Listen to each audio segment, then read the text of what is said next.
샬롬 할렐루야. 지옥 12번째입니다. 하나님의 사람을 대적하고 성령 해방 등 중한 죄를 범한 이들이 받게 되는 3단계 형벌을 아래 음부에서 받고 있는 빌라도에 대해서 말씀드리겠습니다. 예수님 당시 이스라엘은 로마 제국의 통치 아래에 있었지요. 빌라도는 로마에서 파견된 총독으로서 이스라엘 지역을 다스리는 책임자였습니다. 당시 로마의 속국이었던 이스라엘은 자체적으로 처형할 권한이 없어서 예수님을 처형하려면 지배국인 로마법의 승인이 있어야 했지요. 즉 빌라도의 허락이 필요했습니다. 유대인들이 빌라도 앞에 예수님을 끌고 와 고소한 이유입니다. 빌라도는 유대인들이 시기심 때문에 예수님을 죽이려 한다는 것을 알았지요. 그래서 어찌하든 예수님을 살리고자 했습니다. 그러나 큰 물결처럼 몰려온 유대인들이 예수님을 십자가에 못 박으라고 거세게 요구하자 밀란이 일어날까봐 두려웠습니다. 자기가 다스리는 지역에 밀란이 일어나면 황제 앞에서 문책당해야 하고 자칫하면 모든 권세와 명예를 잃을 수 있기에 결국 예수님을 십자가에 못 박도록 내어주었지요. 이처럼 죄 없으신 예수님께 사형을 언도함으로써 빌라도는 스스로 사망의 길을 택했고 자신이 받을 형벌을 정하고 만 것입니다.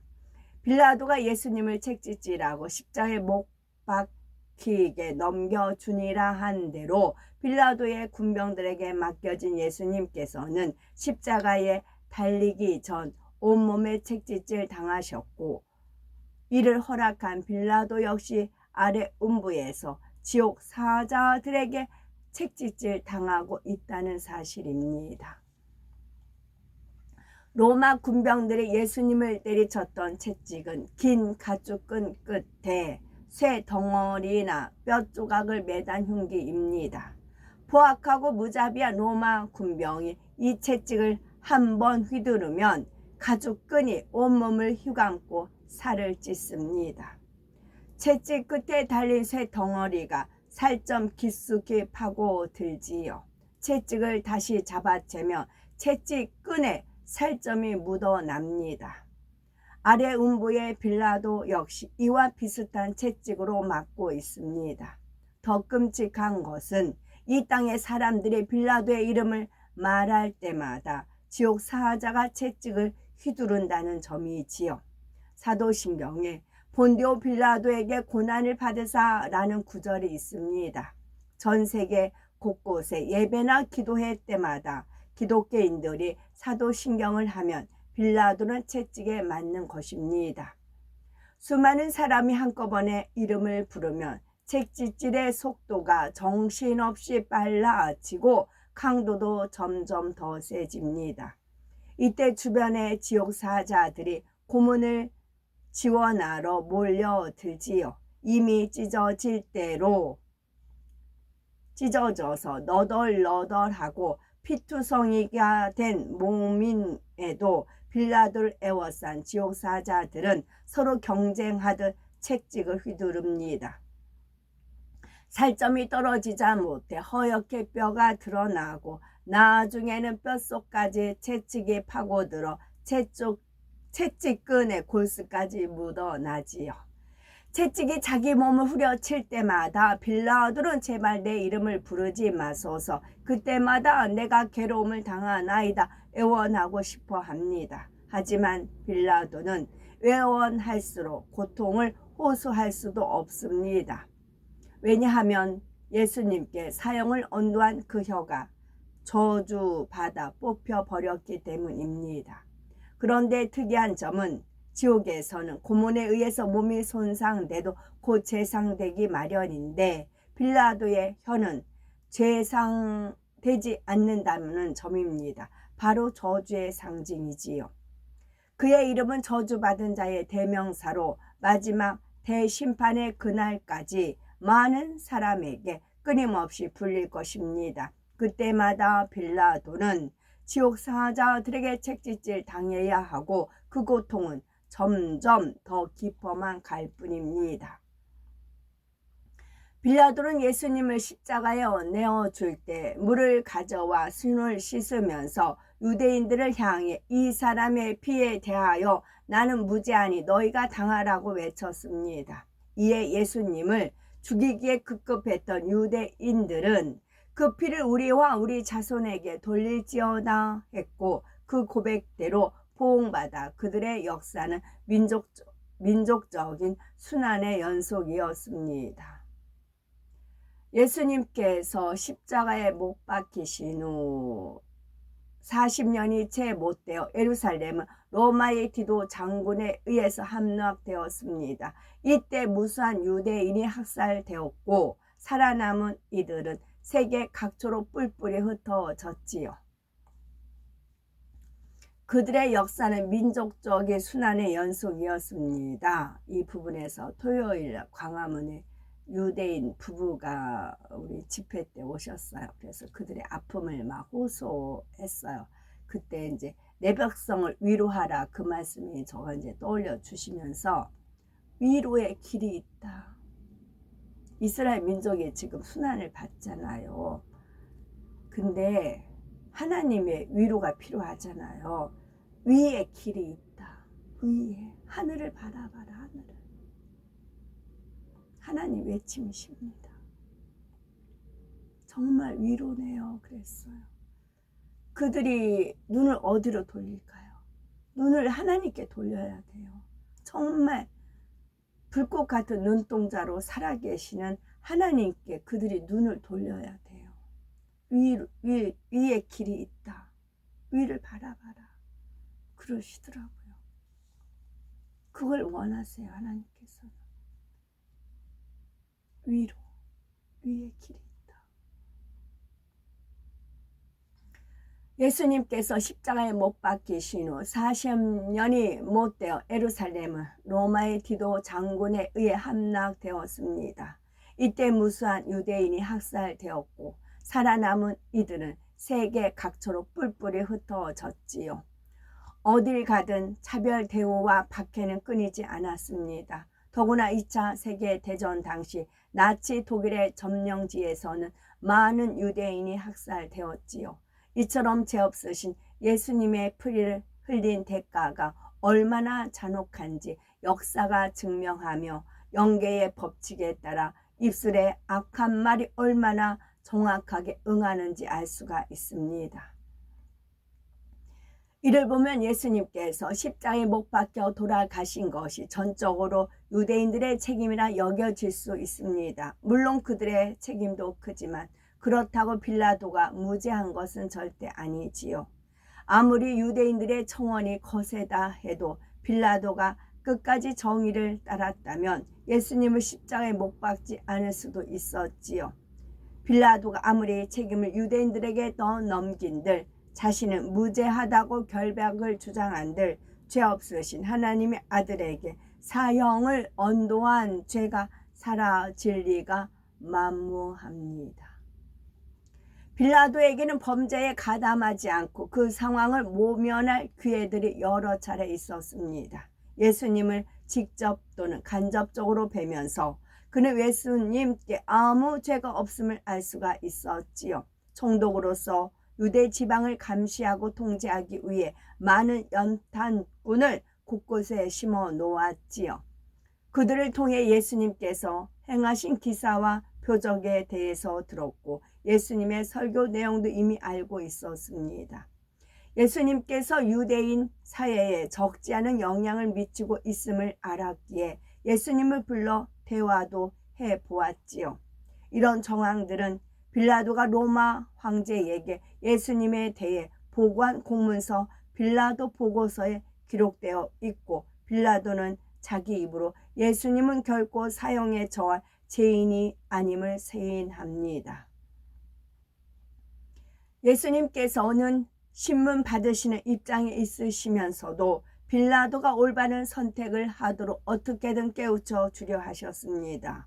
요한복음 18장 33에서 34절에 빌라도가 예수님께 네가 유대인의 왕이냐라고 묻자 이는 네가 스스로 하는 말이뇨 다른 사람들이 나를 대하여 네게 한 말이뇨라고 말씀하셨지요. 빌라도는 당황합니다. 빌라도는 예수님에 대해 듣고 또 직접 만나보고는 예수님이 보통 사람이 아님을 알 수가 있었지요. 세상의 왕들에게서는 느낄 수 없는 영적 위험을 느꼈습니다. 빌라도가 예수님께 네가 유대인의 왕이냐? 라고 질문한 것은 유대인들의 고소 때문만은 아니었지요. 자신도 예수님에 대해서 알고 싶은 마음에서 나온 질문이었습니다. 예수님께서 이런 빌라도의 마음을 하시고 전곡을 찌르는 질문을 하시니 당황했던 것입니다. 예수님께서는 이처럼 십자가 고난을 앞두고 빌라도를 한 영혼으로 바라보시고 구원하고자 하셨습니다. 이때라도 빌라도가 예수님의 마음을 느꼈다면 적어도 양심의 소리에 귀 기울였다면 더 이상 죄의 길로 가지 않았을 것입니다.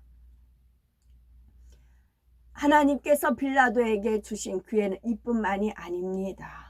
빌라도가 십자가 처형을 언도하기 바로 전날 밤 빌라도의 아내는 예수님에 대한 꿈을 꿉니다. 그러고는 예수님의 죽음에 관여하지 말라고 남편인 빌라도에게 간곡히 부탁하지요. 물론 빌라도도 예수님을 풀어주고 싶었습니다. 그러나 거친 유대 군중과 교활한 지도자들은 결코 만만한 상대가 아니었지요. 요한복음 19장 12절에 이러함으로 빌라도가 예수를 놓으려고 힘썼으나 유대인들이 소리 질러 가로되 이 사람을 놓으면 가이사의 충신이 아니니이다. 무릇 자기를 왕이라 하는 자는 가이사를 반역하는 것이니이다 라고 했지요. 이 말에 빌라도는 흔들립니다. 나름대로 옳은 길을 택하려 해보았지만 결국 자신이 수세에 몰리니 죄에 가담하는 편을 택하고 말았지요. 자신의 지위와 생명을 위협받자 곧 마음이 변했던 것입니다. 이렇게 빌라도는 그 상황을 모면할 기회들이 여러 차례 있었지만 끝끝내 그 기회들을 붙들지 않았습니다. 예수님께 십자가 처형을 언도했고 그 대가로 지옥에서 지금도 참혹한 채찍의 형벌을 받는 것입니다. 빌라도는 단 한순간의 실수로 자신의 운명을 결정한 것이 절대 아닙니다. 빌라도의 마음 안에는 이미 악과 불의가 많이 쌓여 있었지요. 자기 유익을 따라 변개하는 간사한 마음, 무엇이 옳은지 알고도 옳지 않은 일을 행하는 불의한 마음, 비겁한 마음이 있었습니다. 이미 마음에 가득한 악과 불의가 긴박한 상황 속에서 죄로 열매 맺은 것뿐입니다. 무죄한 사람, 다른 누구도 아닌 하나님의 아들을 죽이는 큰 죄로 열매 맺었지요. 오늘날에도 많은 사람이 빌라도와 같이 자기 유익을 위해서라면 옳지 않은 일인 줄 알면서도 불의를 행함에 있어 서슴지 않습니다. 자신이 살고자 남을 모함하고 죽이려 합니다. 결코 작은 죄가 아닌데도 이 정도쯤이야 하지요. 세상이 워낙 죄악으로 관용해 양심이 무뎌졌기 때문입니다. 그러면서 마치 빌라도가 손을 씻으며 자신의 비겁한 행동을 유대인들의 탓으로 돌린 것처럼 저 사람 때문에 상황과 조건 때문에 그랬다. 나는 어쩔 수 없었다. 내 탓이 아니다 하지요. 그러나 그 어떤 경우라도 악행에 대한 책임을 결코 남에게 돌릴 수 없습니다. 더욱이 그 일이 하나님의 사람을 대적하고 하나님의 나라를 회방하는 것이라면 더더욱 그렇습니다. 그러므로 작은 욕심, 사심, 변개하는 마음, 비겁한 마음, 비진리의 마음이 발견되면 그것을 작다고 그냥 넘겨서는 결코 안 됩니다. 예수님을 십자가에 못 박으라 외쳤던 군중 중에는 바로 며칠 전 예수님께서 나귀를 타고 예루살렘에 입성하실 때 환호하면서 예수님을 자기 왕으로 맞았던 이들도 있었을 것입니다. 예수님께 치료받은 사람, 생명의 말씀을 들은 사람, 기사와 표적을 목도한 이들도 있었겠지요. 그런데 죄인으로서 빌라도의 관정에 서신 예수님을 보자 많은 이가 돌변했습니다. 보고 듣고 체험한 증거가 있고 무엇보다 예수님께서 오직 선만 행하신 것을 알면서도 자기 유의, 자기 생각에 맞지 않자 배신한 것입니다. 결국 자신을 구원하러 오신 구세주, 하나님의 아들을 십자가에 못 박았으니 이 얼마나 서글픈 일입니까? 야고보서 1장 15절에 욕심이 잉태한 즉 죄를 낳고 죄가 장성한 즉 사망을 낳느니라 말씀한 대로 마음의 욕심은 죄를 낳고 죄는 자라면은 결국 사망을 낳습니다. 따라서 마음의 죄성까지 다 뽑아내셔서 어떤 환경을 만나든 항상 옳은 것, 선한 것을 택할 수 있어야 되겠고, 세상은 점점 더 짙은 어둠과 죄악으로 물들어 죄의 유혹도 그만큼 강해집니다. 이런 세상에서 승리하려면 하나님의 전신갑주를 입어야 합니다. 참으로 의로운 마음을 이루어서 항상 승리하시는 복된 우리 모두가 되셨으면 좋겠습니다. 아멘.